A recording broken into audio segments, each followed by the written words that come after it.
First of all history के लिए आप मॉडर्न जो हिस्ट्री है उसके लिए आप स्पेक्ट्रम से कर सकते हैं।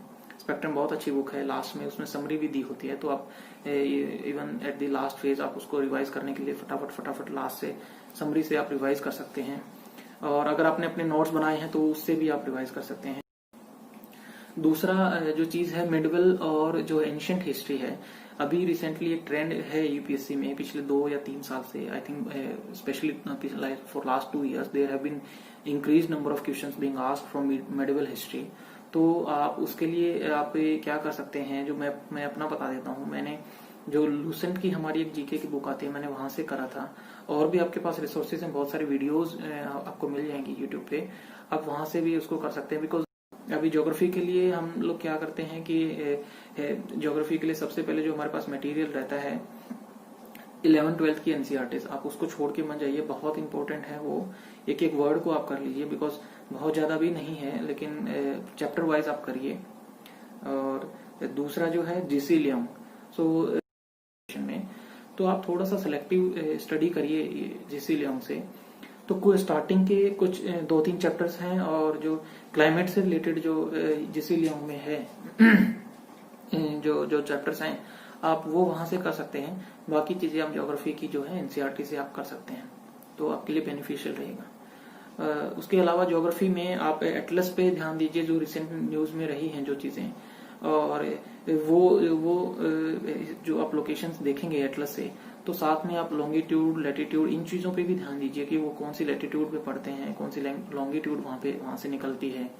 क्योंकि रिसेंटली बहुत सारे ऐसे क्वेश्चंस पूछे गए हैं जहाँ पे लॉन्गिट्यूड और लैटिट्यूड का भी रोल रहता है।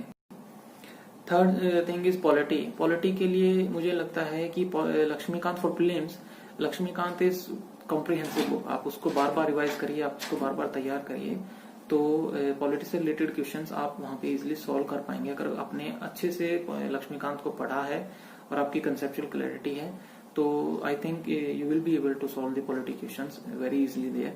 और फोर्थ जो चीज जो हमारा सब्जेक्ट रहता है वो है इकोनॉमिक्स का।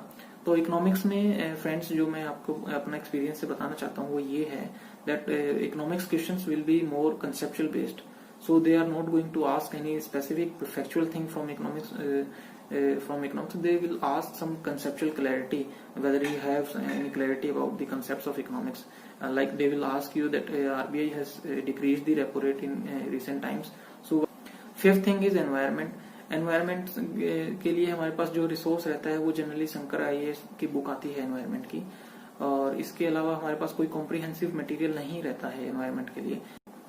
उसके बाद जो है फ्रेंड्स वो है science and tech. For science and tech material जो हमारा रहता है जनरली हम जो रेफर करते हैं वो एनसीईआरटीज होती हैं अप टू 10th क्लास।